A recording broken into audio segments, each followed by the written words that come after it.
कभी कभी इंसान को जिद्दी भी होना चाहिए, क्योंकि अगर उसके अंदर कुछ करने की चाह है, कुछ करने की जिद नहीं होगी तो वो अपने उद्देश्य को हासिल नहीं कर सकता।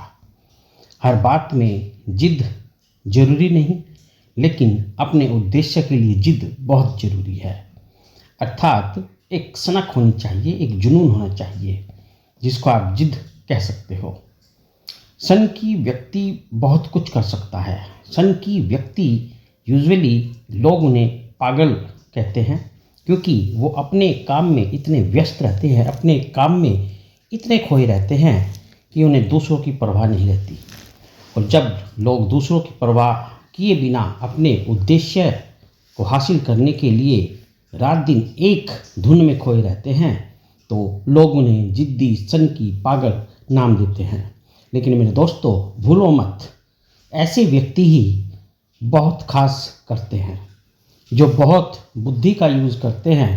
अर्थात जो सनकी नहीं होते, जिद्दी नहीं होते, जिनमें कुछ करने का जुनून नहीं होता, वो सामान्य प्राणी बनकर ही रह जाते हैं। खुद में भरोसा हो, अपने उद्देश्य के प्रति पूरी श्रद्धा हो, पूरी लगन हो, पूरा विश्वास हो और एक जिद हो कि हाँ, मुझे ये हासिल करना है, किसी भी कीमत पर हासिल करना है।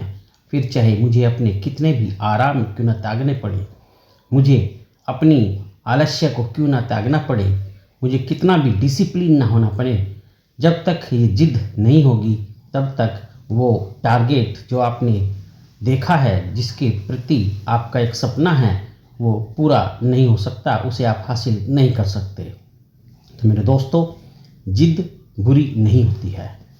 हाँ, लेकिन ऐसी जिद जो दूसरों को नुकसान पहुंचाती है, वो जिद नहीं होनी चाहिए। जो आपकी छवि को गिराती है, उसको नहीं होनी चाहिए। लेकिन कुछ खास कर गुजरने की जिद, जिससे दूसरों का भी भला हो, अपना भी भला हो, वो जिद जरूरी है। वही जिद होती है जो जीवन में आपको शिखर तक पहुंचाती है। दोस्तों, हमेशा ध्यान रखो कि ये जो जिद होती है ना, ये इंसान के अंदर एक ऐसा एक्सेलरेशन उत्पन्न करती है, एक ऐसा त्वरण उत्पन्न करती है, जिससे व्यक्ति एकदम दौड़ता रहता है और उसको थकान का एहसास ही नहीं होता।